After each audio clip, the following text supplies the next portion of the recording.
Hope you guys all have a great Memorial Day weekend this weekend. I'm so glad that you're joining us for church this morning. I mean, overachievers, are we not? Not just Memorial Day weekend, but it is raining outside. Like nothing is going to hold you back. So I appreciate you guys being out here. And before I want to go any further, I just want to take a quick second and just say thank you to Pastor Scott, Pastor Jen for this opportunity to teach this morning. Don't take it lightly. I'm very humbled by it. And can we just thank them for who they are as our lead pastors? They do so much for this church behind the scenes, and they just love this church, and they love you all so much. And so thank you guys for the opportunity this morning to share. And, you know, in a moment of vulnerability, I kind of just want to share my heart, if that's cool, because I'm in need of prayer. I'm in need of some prayer because my Denver Nuggets suffered a horrendous loss this past week in Game 7 of the NBA playoffs to Oklahoma City Thunder. And I got to be honest with you guys, I haven't quite recovered.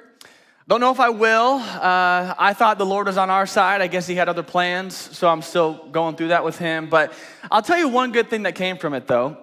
I can now relate with my church family as you all as Chiefs fans and what you went through in the Super Bowl. So I can now at least, misery loves company, right? So I can join you in that. Look, I'm sorry, you can take this guy to Denver, but you can't take Denver out of the guy. We love the Broncos. Bo Nix is taking us, MVP. All right, I'm gonna stop. I actually thought all you guys were gonna walk out when I was talking about that. So I'm glad you didn't. I'm just messing, but kind of not. So, no, hey, we're so glad that you are with us this morning because this morning we're gonna do something a little bit different. We're gonna be pressing pause from our House of David series as we've been going through the book of 1 Samuel, and we are actually now going to be looking at a passage in 2 Kings. And 2 Kings is a book in the Old Testament. And to kind of set the tone for where we're going, I just want to lay out some context real quick. So as we've seen in House of David, right, Israel has wanted a king. And we're reading through that in 1 Samuel. And now we get to 2 Kings, and we've kind of fast forwarded a little bit. We've kind of sped up through the history and the story of Israel. And we see that Israel now has had lots of kings. And unfortunately, most of them have failed. Most of them have chosen to give in to the ways of the world rather than living for the Lord. And so because of that, God has used prophets to speak to his people, to continue to reveal himself to his people because the kings are failing. And in this, right, in 1 Samuel, we have seen how God has used the prophet Samuel to speak on his behalf to his people. Here now in 2 Kings, we see God using the prophet Elisha. He's using Elisha to do amazing things. So Elisha here is known as a man of God. Everyone knows him. He's very well known. He's done amazing things, speaking on behalf of the Lord. And in this story now, in 2 Kings chapter 5, we are going to read a powerful encounter that this prophet Elisha has with a man named Naaman. And since this is a story, I want to just make sure we all know the characters that are at play here. So we're going to talk about this prophet Elisha.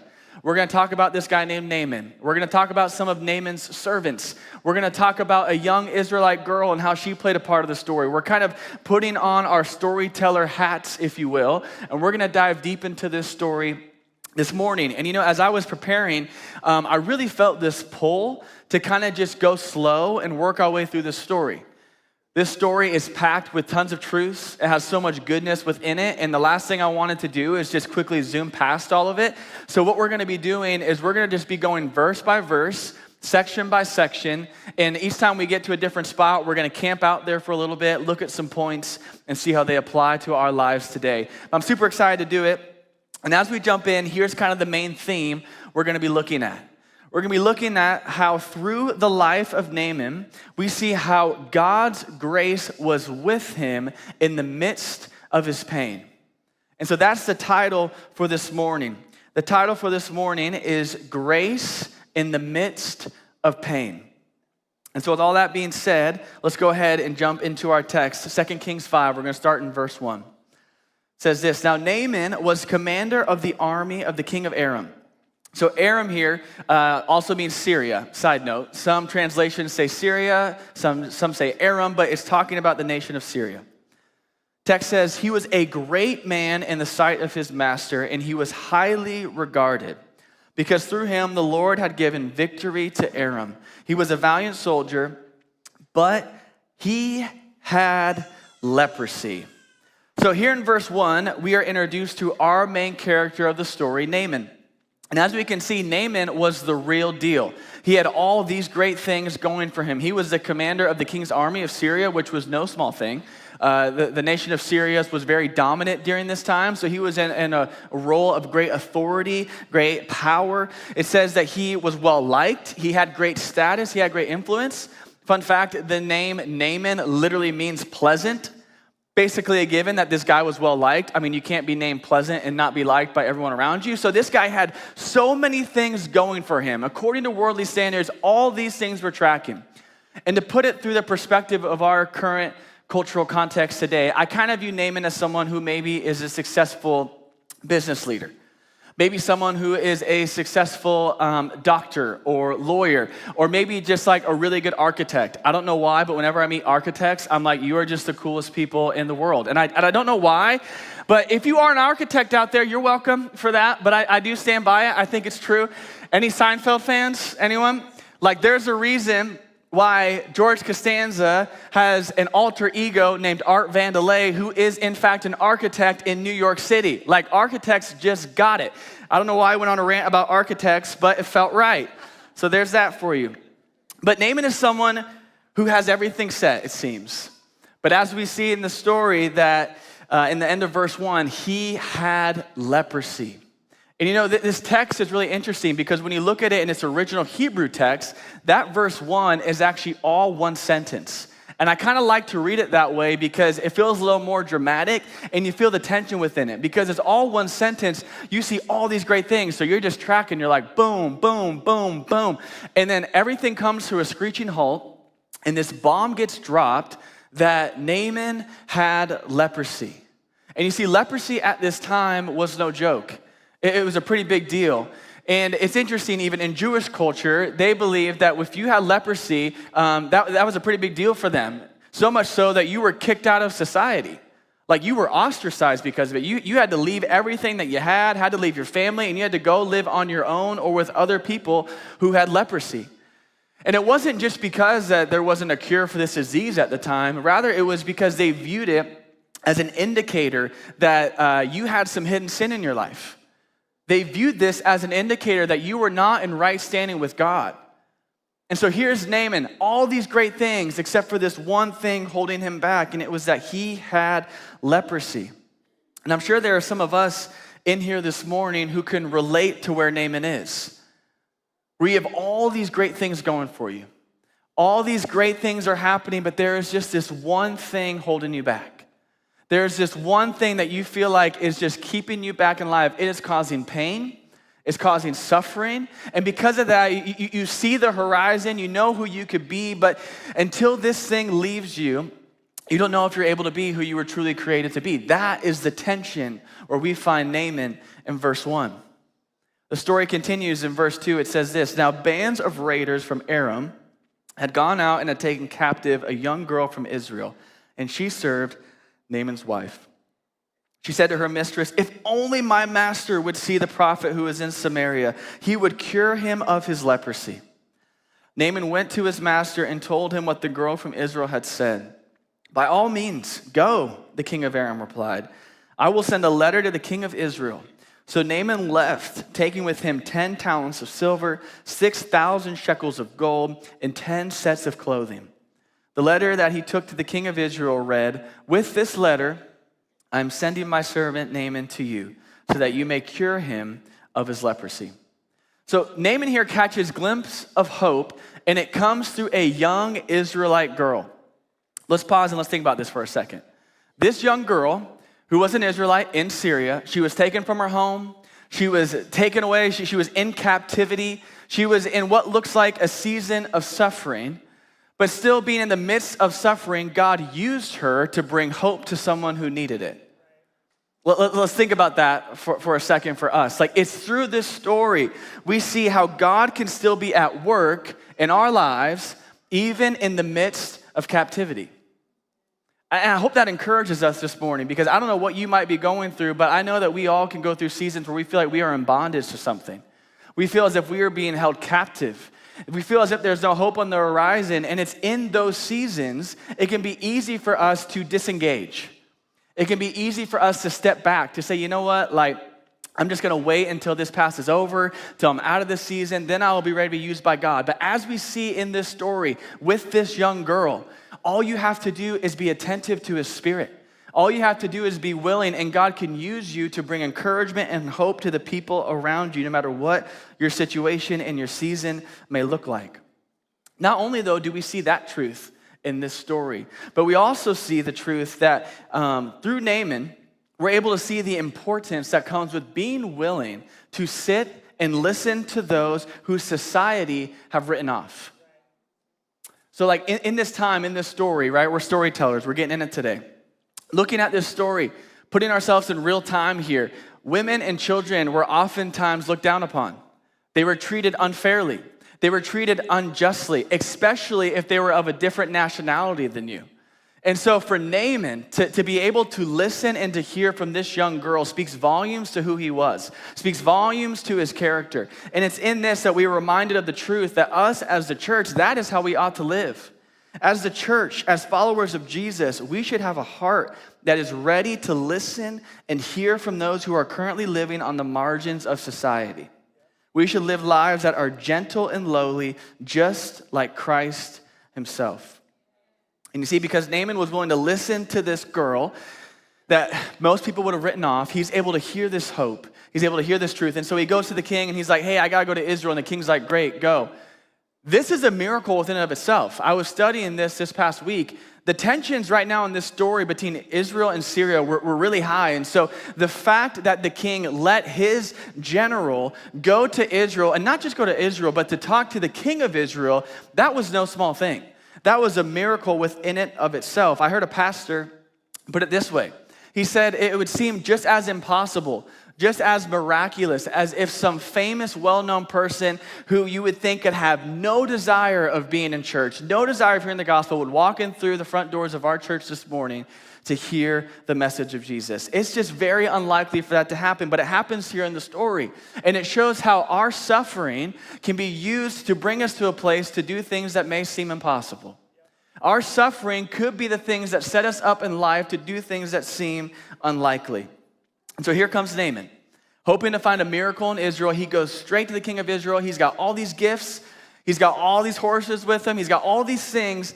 And he delivers this note to the king, and this is what happens. Verse 7. As soon as the king of Israel read the letter, he tore his robes and said, am I God? Can I kill and bring back to life? Why does this fellow send someone to me to be cured of his leprosy? See how he is trying to pick a quarrel with me. When Elisha, the man of God, heard that the king of Israel had torn his robes, he sent him this message. Why have you torn your robes? Have the man come to me, and he will know that there is a prophet in Israel. When the king of Israel reads this request, he is full of anguish. He literally goes, who do you think I am? God? Like, what am I supposed to do with this? And it's an interesting response by the king, because in some ways he's right. Like, in some ways he knows his rightful place as king. He knows, hey, I don't have the ability to do that. But in another way he gets it wrong, because he doesn't look to God in this situation. He doesn't look to the one who can provide the healing for Naaman. Instead, he just becomes worked up and overwhelmed. Whereas Elisha, when he hears what's going on, he responds completely differently. When he hears about what's happening, he doesn't give in to the drama. Instead, Elisha calls out the drama. Elisha enters the scene and he is calm. He is at peace. He is full of confidence and assurance. And he says to the king, hey, put your shirt back on. Like, calm down. There's no need for that. Just send Naaman my way. Like, it's good. I'll take care of this. And I love this response from Elisha, because it shows how impactful it can be when we as the church are a non-anxious presence. When we are able to walk into a situation that might seem like chaos, but if we are able to be calm, still, at peace, because we are walking in communion with God, because we trust in God, man, that is setting ourselves up to be used by God in a powerful way. And you see, that was the difference between the king of Israel and Elisha. The king of Israel was full of distress because he had no concept of God in the situation. Elisha walked in peace because he trusted God in the situation. Continuing on in verse 9, it says, so Naaman went with his horses and chariots and stopped at the door of Elisha's house. Elisha sent a messenger to say to him, "Go, wash yourself 7 times in the Jordan, and your flesh will be restored, and you will be cleansed." So Naaman here goes to Elisha's house. He's got all these horses, chariots, gifts, like all these things that show how powerful and how great he is. Reading this, it almost seems as if Naaman thinks that he has to prove himself. He has to show himself worthy in order to experience this healing. He thinks he has to in some way prove and strive and get himself to a place with Elisha to where he can look and be like, okay, you know what? Yeah, you proved yourself worthy. You can now be healed of your disease. It's so interesting. Naaman's mind goes to performance. And this is something that we all can fall victim to, is it not? This is something that we can all struggle with in our lives. We can feel as if we have to prove ourselves to God in order to experience his grace at work within us. This is something for me in a moment of vulnerability. I struggle with this all the time. When I'm in a moment of suffering, when I'm in a season of pain, my first instinct is to prove myself to God. My first instinct is to strive, is to do all these things. And it's as if I actually believe that God's gonna look at me and be like, wow, you know what, kid? Like, I'm actually pretty impressed by you. Because you're doing so great, I think I'm gonna go ahead and take that struggle off your plate now. Like, it doesn't work like that. So often for me, when I'm in the midst of a trial, my first instinct is to prove myself instead of trusting and abiding in the grace of God.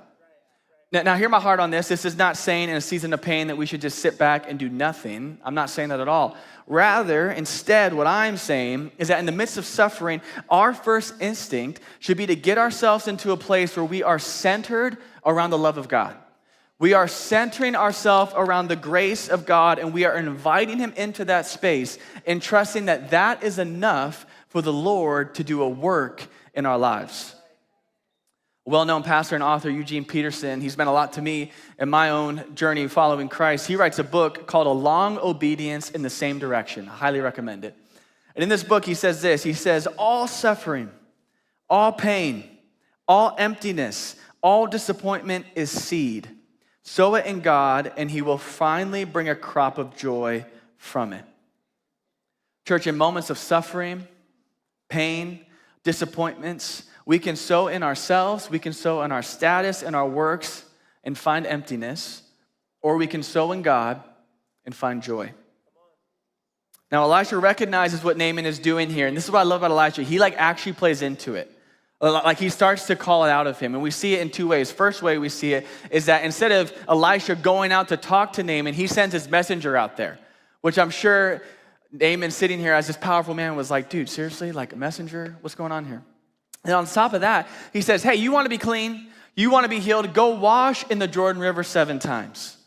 Now, this is an interesting request because the Jordan River was not known as being a clean body of water. We have a picture of it here for you to see. Like at first glance, right? I'll get out of the way. At first glance, want to make sure we see. This is not like a pretty looking body of water. This is not Destin, Florida, right? This is like the creek down the road.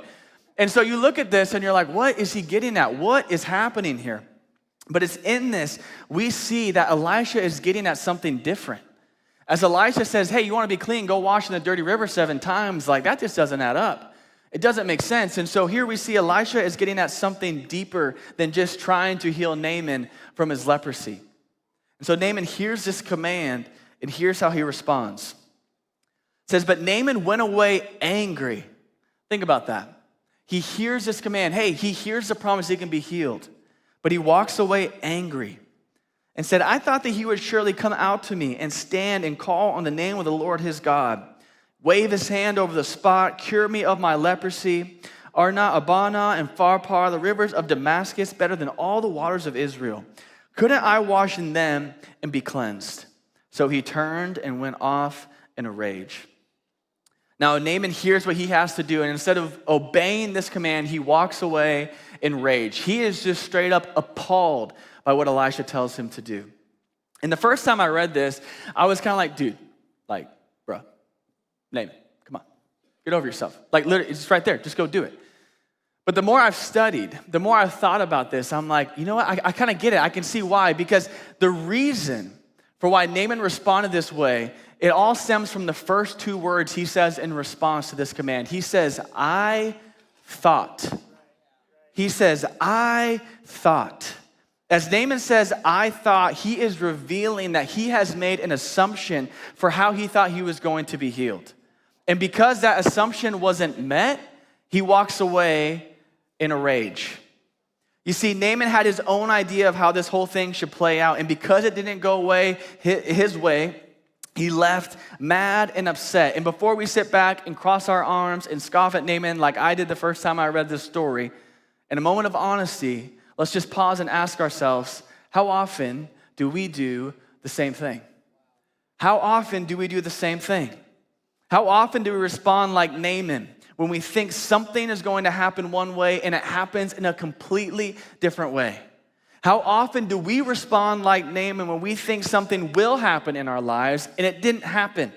Or how often do we never expect what's about to happen and we get hit with something and we're left thinking there like, God, what is happening in our lives?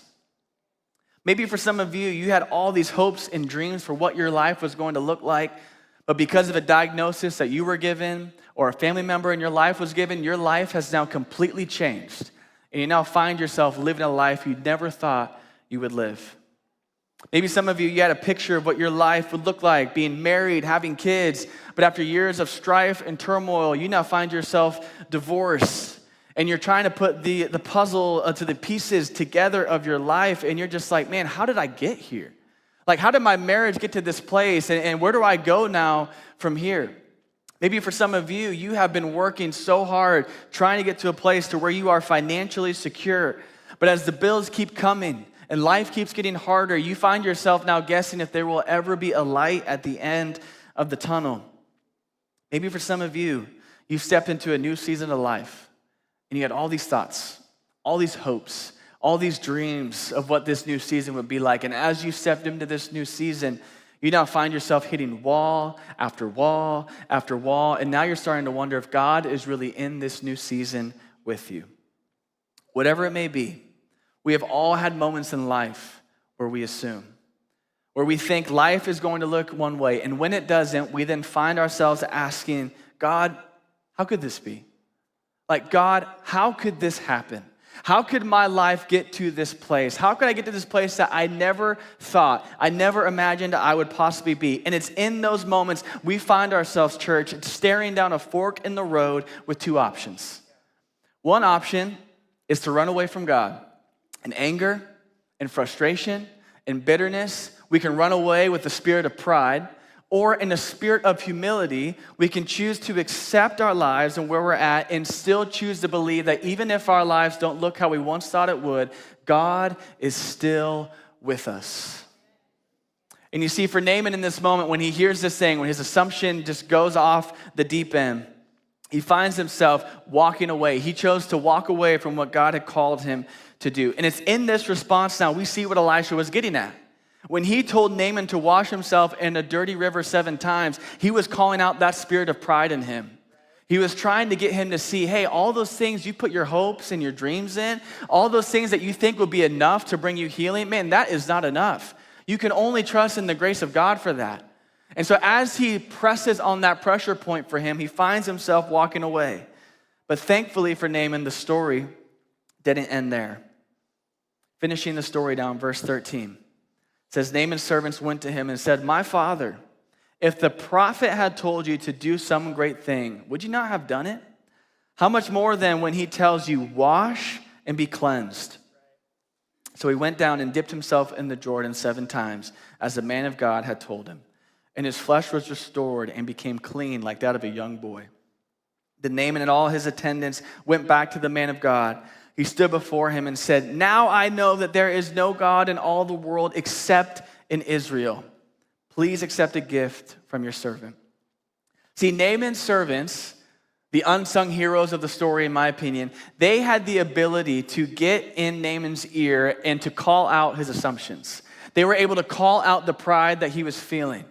I love Naaman's servants here because they were able to get to a place where they could call out exactly what was going on. They could get him to a place where he could stop what he was doing, regather himself, and then follow in what he was called to do. And this should be a reminder for us, church, that we should have people in our lives that truly know us. We should have people in our lives that are able to speak through our own emotions, speak through our own feelings, and call out the very best in us. But here's the thing. In order for that to happen, we have to be fully open and fully honest with the people around us. And church, this is why it is vital that we have people in our lives who fully know us, because it's through being fully known we are able to be called out and called up. As broken human beings, it can become so easy to be emotionally driven, to be let down by our thoughts, to be let down by our own ideas. And if we aren't careful, we too, like Naaman, can at first be led down a path of destruction. And you see, this is why I believe so much in small groups. Like, it is so crucial to be in consistent biblical community, because it's in that space you are intentionally setting yourself in an environment to grow. You are setting yourself in an environment to be called out, to be called up. This is why I believe in the college. Man, as a young adult, to have mentors, to have peers in your life that can call out your blind spots, that can see how you're going in one way and say, hey, that's not what God has for you. That can be a difference maker for you. And so here, Naaman, he's able to listen to the words of his servants, and he finds himself coming back and experiencing the healing that he needed.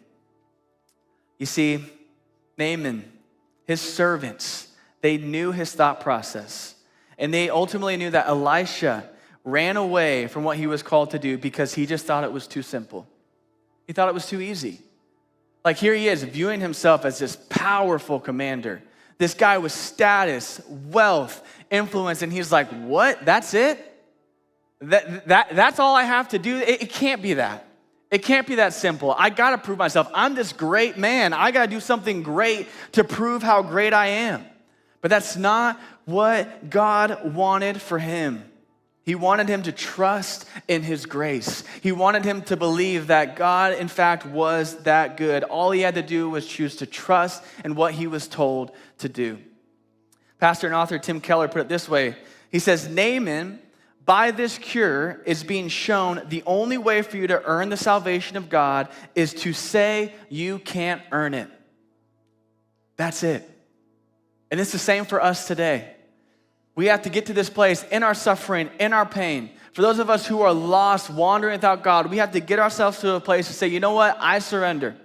I can't earn this breakthrough. I can't do it on my own. I can't get myself to a place. I have to trust and abide in the grace of God. And so even though Naaman thought it was too simple, he heard the truth from the people around him, and he got himself to a place of humility, and he experienced healing. But here's what's cool. Not only was he healed from his leprosy, he was also healed in his heart, and he was healed in his soul. And that speaks to the power of abiding in the grace of God. It's not just our outward circumstances that change when we trust in him. Man, our hearts and our souls will also change because of it. And it was in this we see that what Naaman went through was exactly what he was supposed to go through. It was just what he needed to experience the grace of God in his life. You know, looking at the story of Naaman, I just see God's grace like all throughout it.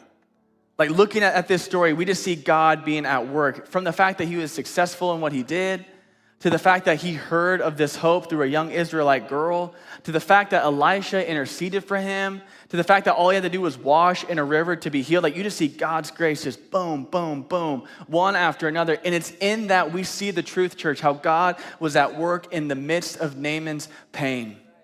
And just as God was at work in the midst of Naaman's pain, I believe that he can be at work in our pain as well. So I don't know what situation you might currently be going through.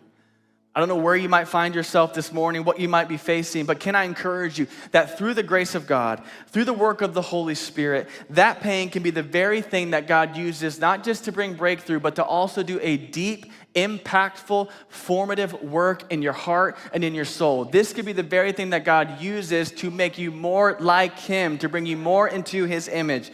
But all we have to do is trust it and abide in his grace. If we are willing to let go of our assumptions, like Naaman, if we are willing to let go of our pride and say, you know what, Lord, into your hands I commit my spirit. I will go where you call me to go. I will do what you call me to do. It's in that then we will find ourselves like Naaman, being healed from the inside out. You know, for me, these past 8 months for me and my family, they've been some of the hardest moments for us that we've gone through. And it's just been due to the hardships of life. Like, you guys all get it. And we've had some really low moments. And early on in this season of pain for me, I would find myself just praying and crying out like, God, take it away. Take this pain away. Take these circumstances away. Like, do something in it, which that's a great prayer. We're supposed to pray that prayer. I still pray that prayer. But at some way in the middle of this season of life, I have found myself just simply praying, God, can you just reveal yourself? Can you just reveal yourself in the midst of this pain that I'm going through? And as time has gone on, he has begun to reveal himself to me. And he's revealed himself to me not by removing the pain, but by comforting my soul in the pain, by opening up my eyes to his presence in the midst of chaos. And it's through that I have now gotten to a place where I have found peace. And it's not through experiencing breakthrough, which we are still praying and believing for and holding out for, but it's through choosing to believe that even if my circumstances do not change, God is still good and God still loves me. And that's what I want to encourage you with this morning, church. As we leave, as we go out these doors, even if your circumstances do not change, God is still with you, God is still good, and he still loves you. And it's in that I've been able to trust and see how God can, through his grace, be at work in the midst of my pain. And so can I encourage you to hold on to hope? Trust in what he's doing. Even if it doesn't make sense, even if it doesn't add up, know that God is at work with you.